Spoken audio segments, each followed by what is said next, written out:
This is the AEW Dynamite January 17, 2024 full show results video which takes place at North Charleston Coliseum in North Charleston, South Carolina. The show started with a match between Christian Cage vs. Dustin Rhodes for the AEW TNT Championship, and the result of this match was Christian Cage defeated Dustin Rhodes by pinfall with killswitch, retaining the AEW TNT Championship. Renee Paquette interviews Shane Strickland backstage, and he laughs and says he has his eyes everywhere and he'd be foolish to not pay attention to the main event, and whoever comes out as champion, he's laser focused on the title. He didn't win the Continental Classic, but he came out of it with everybody talking about him, and that makes him the most dangerous man going after the most coveted prize in the industry. Asked about Hangman Page, he says he has eyes everywhere, and Hangman is impeccable and he's beaten Kenny Omega, Bryan Danielson, Jon Moxley, Roderick Strong, JD Drake, and Claudio Castagnoli, and he thinks Hangman could even beat God, but he can't beat Swerve. Back from the commercial, Renee Paquette interviews Chris Jericho, and he says the tag titles didn't slip from his grip, they were ripped out of his hands by the Don Callis family, who took what was rightfully theirs, and he talks about what weapons he wants to use for revenge, and now he's going to seek and destroy Konosuke Takeshida's ass. Matt Sydal rolls up to say he's losing it and this isn't the Jericho he knows, and he needs to get in the ring with somebody who's beaten him before, and Chris says he respects him as a wrestler and maybe he's even born to do this, and he'll fight him on Rampage. The next match happened between Best Friends vs. Commander and Penta L0M, and the result of this match was Best Friends won the match by pinfall with the Dude Buster from Beretta on Commander.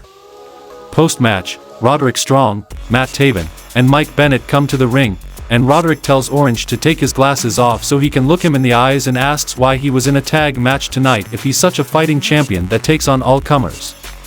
Is it because he's running out of gas, or is it because the title belongs to him and he can't face it?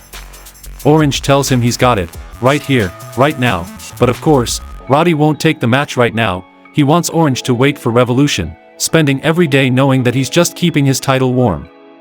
Renee Paquette interviews Hangman Page backstage, and he says if you think back on the past 5 years you won't find anyone who cared about the AEW World Championship more than he did, and he realized he wanted to win it then, but now he wants to hold it, make it his, and keep it there for as long as he can.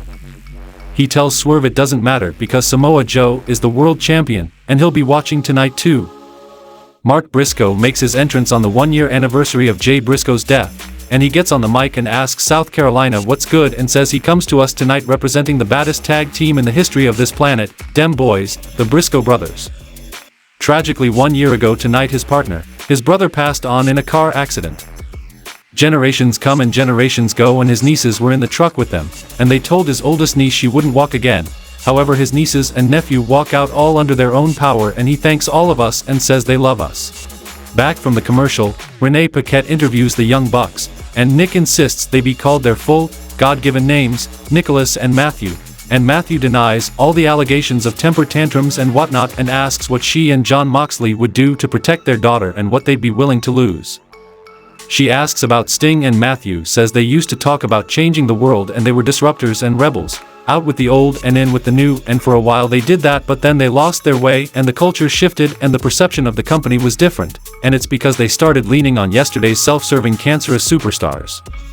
This isn't about Sting. Sting is great, he's a role model employee and he's awesome, one of the greatest of all time, however, it's about what Sting represents.